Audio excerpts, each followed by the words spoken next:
ഈ ഇലക്ഷൻ വരാൻ സമയത്തേക്ക് 10,000 രൂപ വീതം ഓരോ വനിതയ്ക്കും കൊടുക്കുന്നതാകുന്നു എന്ന് നമ്മുടെ ബഹുമാനപ്പെട്ട പ്രധാനമന്ത്രി തന്നെ അനൗൺസ് ചെയ്യുന്നത്. അതായത് ഇലക്ഷൻ ഡിക്ലെയർ ചെയ്യുന്നതിന് ഏതാനും ദിവസം മുൻപാണ് ഈ ഡിക്ലറേഷൻ വരുന്നത്. ഈ ഡിക്ലറേഷൻ വന്നു കഴിഞ്ഞ് വളരെ ശക്തമായ എന്താ പറയുക ഇലക്ഷൻ തരംഗമായിരുന്നു പിന്നെ ബീഹാറിൽ നമ്മൾ കണ്ടത്.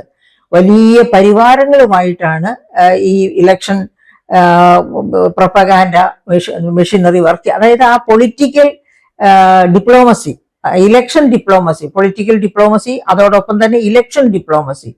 ആ ഡിപ്ലോമസിയാണ് ദരിദ്രനാരായണരായ ഈ പറയപ്പെട്ട ബീഹാറിലെ ഒരു ഭൂരിഭാഗം ജനങ്ങളും ഏറ്റവും കുറഞ്ഞ ആളോഹരി വരുമാനമുള്ള സംസ്ഥാനങ്ങളിൽ ഒന്നാണ് ബീഹാർ.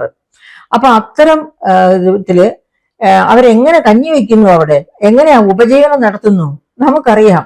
ബീഹാറികളായ പുരുഷന്മാര് നമ്മൾ നേരത്തെ കണ്ടു, സ്ത്രീകളുടെ എണ്ണം കുറവും പുരുഷന്മാരുടെ എണ്ണം കൂടുതലുമാണ്. എന്നിട്ടും വോട്ടേഴ്സിന്റെ കാര്യം നോക്കുമ്പോൾ പുരുഷന്മാരെക്കാൾ വളരെ കൂടുതലാണ് സ്ത്രീകൾ. കാരണം എന്ത്? ആ ജീവിതോപാധി തേടി പുരുഷന്മാരെല്ലാം സംസ്ഥാനത്തിന് വെളിയിലാണ്.